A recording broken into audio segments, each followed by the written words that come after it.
제가 유튜브를 시작한 지 3달 되었는데요.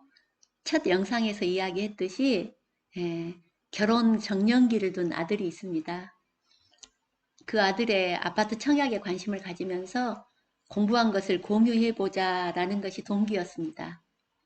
가점은 낮고 분양가는 올라가고 기존 아파트 가격은 미쳤다는 표현이 절대로 과하지 않은 그러한 상황이다 보니 초조한 마음은 계속 커지게 되죠.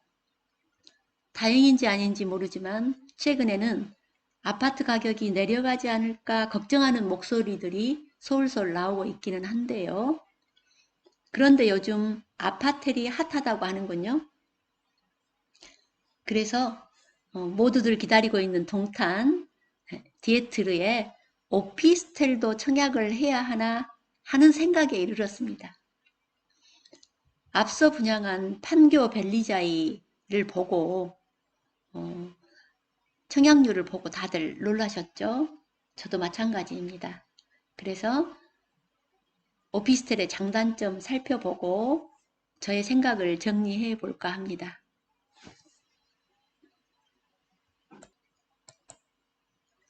이것이 판교 벨리자이 오피스텔 청약 경쟁률입니다. 보시면 5구보다는 8사의 경쟁률이 물론 조금 더 높죠. 그런데 1단지, 2단지와 다르게 3단지 8사는 834대 1이라는 높은 경쟁률을 보이고 있습니다. 그러면 1단지, 2단지와 뭔가 다른 점이 있는 모양이에요. 오피스텔 하면 위험해라고 말하시는 분들 이야기는 오피스텔은 분양받았을 때의 수익률이 결코 계속되지 않는다. 또 시세 상승하지 않는다. 재산 가치가 없다. 그런 말씀들 하시죠. 또 한편으로는 당첨이나 대고 말에 시세 차익이 얼마인데 아파트는 달라. 일반 오피스텔과. 그리고 역세권은 다르고 가격이 많이 올랐다고 하는데 어제의 가격은 잊어버려. 가점 낮아도 청약이 가능하잖아. 이런 말씀 하시죠. 그래서 장단점을 하나씩 따져보았습니다. 장점으로는 오피스텔의 장점으로는 대출이 가능하다는 거, 부동산 규제가 워낙 심하다 보니까 대출이 막혀서 청약을 하고 싶어도 못하는데 여기는 대출이 가능하잖아. 1주택자도 대출이 가능한데 게다가 100% 추첨제. 우리 가점이 낮아도 괜찮단 말이에요. 또 그리고 여기에 당첨제도 청약 통장은 살아있고 1순위 자격이 유지되고 그리고 재당첨 제한도 없고 실거주 의무도 없고 얼마나 좋아? 그리고 전매 제한이 없거나 짧다. 자, 없거나 짧다. 그래서 제가 도대체 이게 없거나 짧다 설명을 또 해드려야 되겠습니다. 투기 과열 지구 100실 이상 오피스텔은 소유권 이전 등기일까지 전매 제한이 되었습니다. 그러니까 소유권 이전 등기하면 팔 수 있다는 거예요.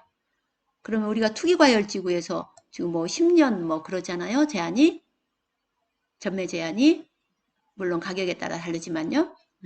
그런데 100실 이상인 경우에는 등기하고 나면 전매를 할 수 있다. 바로 여기 100실 이상이라는 것이 아까 판교 벨리자이에서 3단지의 청약률을 우리가 확인할 수 있어요. 이유를. 여기 3단지가 834대 1이고 다른 단지의 84보다 훨씬 높죠. 그 이유는 이 3단지가 100세대 미만이기 때문에 1단지, 2단지는 100세대 이상인데 반해서 100세대 미만이니까 그러면 전매 제한이 전혀 없다는 거죠. 당첨되자마자 피 받고 팔 수 있다. 그러다 보니 누구나 이 행운에 프리미엄을 받을 수 있지 않을까 해서 여기 모두들 청약을 하신 모양입니다. 그러면 단점도 살펴보아야죠. 자, 분양가가 비쌉니다. 분양가가 얼마나 비쌀까요? 조금 이따 확인해 봐야겠습니다. 그리고 관리비가 비싸고 세금 문제가 아주 복잡하고 취득세라든가 종부세라든가 여기 잠깐 제가 초록색에 써놨는데요. 만약에 1주택자가 주거용 신고를 했을 때는 2주택자로 간주되어서 종부세 부담이 뭐 생기고 물론 금액에 따라서 많이 다르지만요. 또 취득세도 더 비싸고 그리고 분양권 상태인지 준공 후인지에 따라서 또 세금이 달라지고 꽤 많이 복잡한 세금 관계가 있는데 세금이 조금 더 훨씬 더 비싸거나 잘못했다가는 세금 폭탄을 맞을 수도 있습니다. 1주택자인 경우에는 위험하다는 것이에요.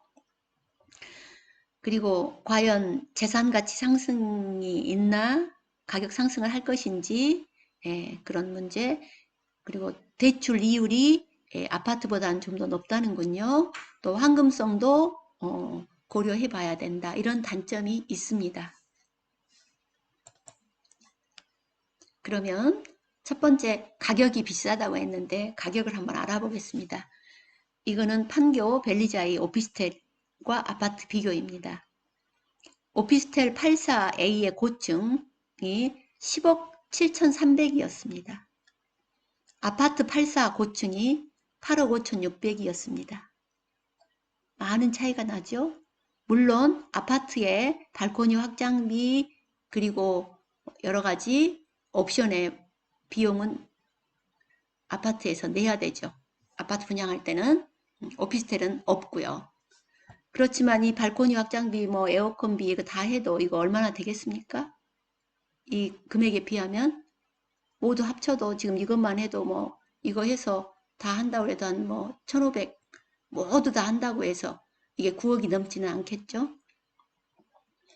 그런데 한편 넓이를 비교해 보면 다들 아시겠지만 오피스텔의 넓이가 좁다 뭐 그런 정도 알고 계시죠? 좀 더 구체적으로 알아보겠습니다. 오피스텔 84A는 바로 우리가 분양받는 면적이 84입니다. 그러니까 25평이고요. 아파트 84는 발코니 확장을 할 수 있기 때문에 그래서 여기 발코니 확장비 썼는데요.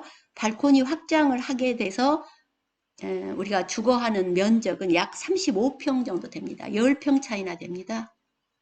이것을 좀 더 구체적으로 한번 보여드리겠습니다.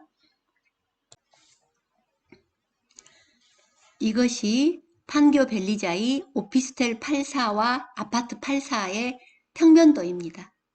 똑같은 비율로 축소해 놓았습니다. 똑같은 84입니다. 보시다시피 오피스텔에는 발코니가 없고 아파트에는 발코니가 있습니다. 이 발코니를 모두 확장해서 우리가 주거를 하게 되죠. 그러니까 이 오피스텔 84는 전체 이 면적이 84이고 아파트는 발코니 면적을 제외한 전용 면적이 84입니다. 제가 아래에다 그림을 좀 그려놨는데요.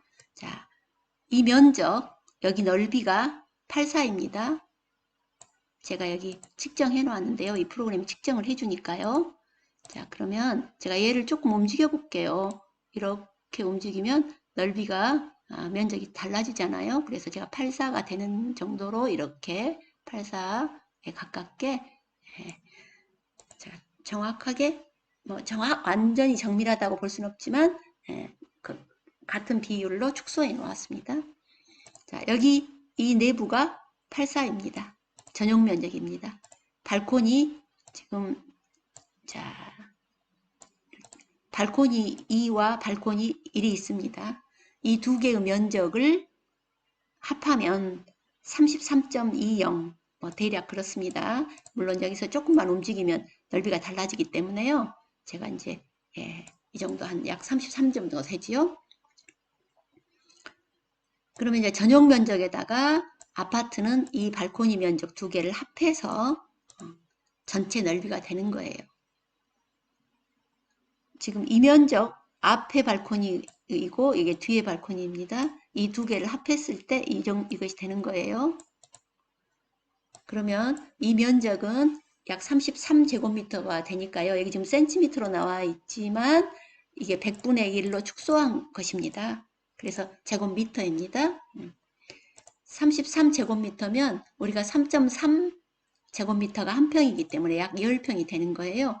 제가 그동안 쭉 분석하다 보면 일반적으로 괜찮은 평면도일 경우에 8사형은 발코니가 확장하게 되는 면적이 한 10평 정도 되더라고요. 여기 실외기실 다 포함하면요. 그래서 우리가 아파트와 오피스텔에 똑같은 8사형인데 넓이의 차이는 약 10평이다 라고 생각하면 큰 무리는 없을 것 같게 생각합니다.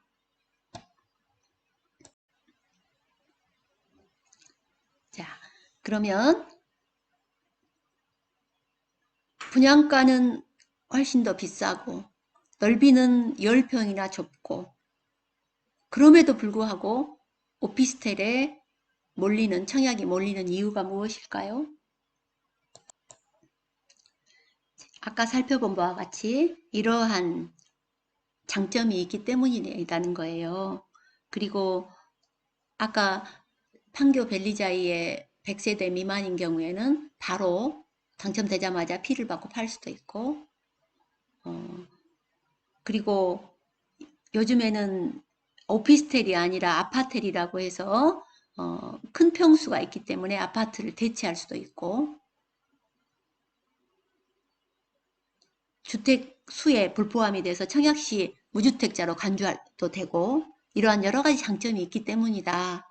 게다가 주위의 시세에 비해서 비싸지 않다. 분양가 상한제의 아파트는 엄청나게 싸지만 가점이 안 된다든가 당첨 확률이 낮지만 여기는 100% 추첨제이고 하니까 그렇다. 여러 가지 이야기들을 할 수 있죠. 그런데 저의 걱정은 그렇습니다. 지금 어제의 가격은 잊어라 그렇지만 이게 최단시간에 많이 올랐기 때문에 상대적으로 지금 이런 분양가가 비싸지 않다고 생각하지만 1년 전과만 비교해도 과연 비싸지 않는 건가? 저는 묻지마 투자가 아닐까? 버블 튤립이 아닐까? 또 금리가 오른다는 이야기도 솔솔 나오는데 물론 당장은 아닌데 뭐 2, 3년 걸린다고 하니까 그 안에 뭐 이런 생각. 그리고 대출이 가능하다고 하는데 대출은 결국은 내가 갚아야 하는 거 아닌가? 자, 아파트 하락세가 오면 오피스텔은 더 빨리 폭락하지 않을까 하는 걱정이 있습니다. 그런데 거기에 대해서 또 이게 틈새 시장이다. 현재 안전마진이 있다. 어제의 가격은 잊어라. 이렇게 말씀을 하시죠.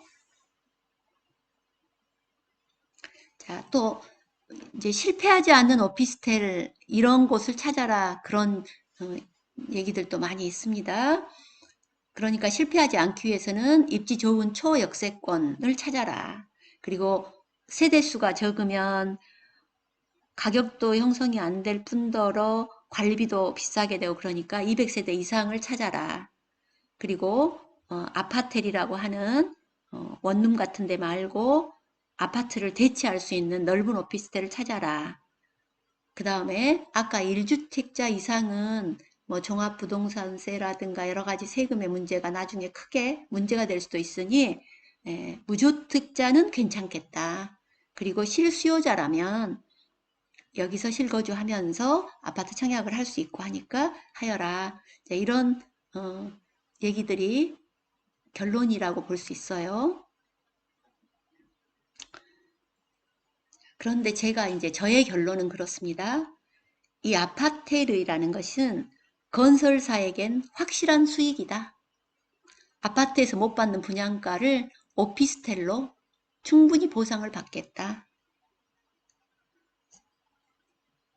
그렇다면 나에겐 이게 이제 숙제죠.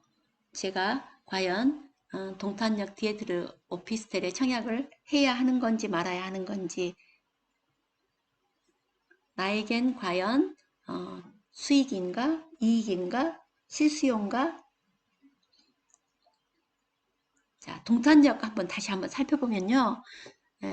이 신도시 동탄역 디에트르 아파트가 531세대고 오피스텔이 323세대입니다. 7호형이 43세대, 84가 280세대예요.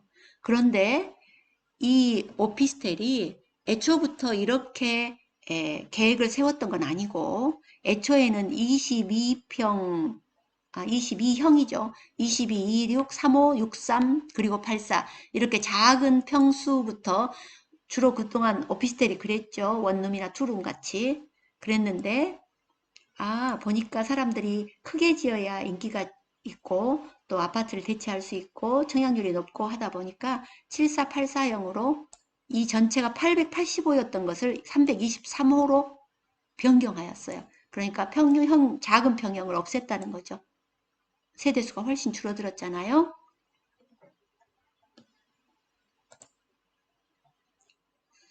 자, 그래서 저는 현재 생각으로는 물론 또 이제 좀 더 공부를 계속 공고가 나올 때까지 하겠죠. 그런데 오피스텔에 청약하는 것은 부정적으로 생각하고 있고요. 자, 아파트에나 청약해 볼까? 자, 아파트에는 다들 하시겠죠.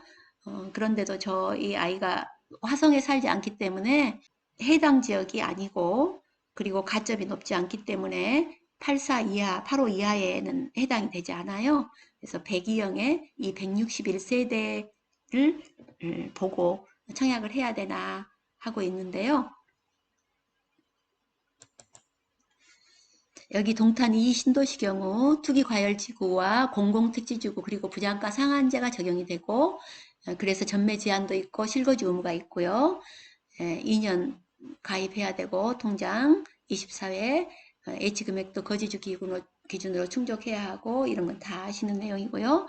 자, 가점 추천 비율이 50%씩 8호 초과일 때요. 8호 이하는 가점제 100%니까요. 추첨제에 해당되는 102형 161세대를 두고 지역별로 계산해 보았습니다. 화성 30%, 경기 20%, 수도권 50%, 그리고 각각을 가점과 추첨으로 나누게 되지요.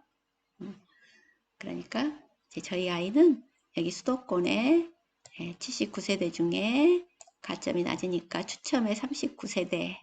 자, 이걸 보고 청약을 해볼까 합니다.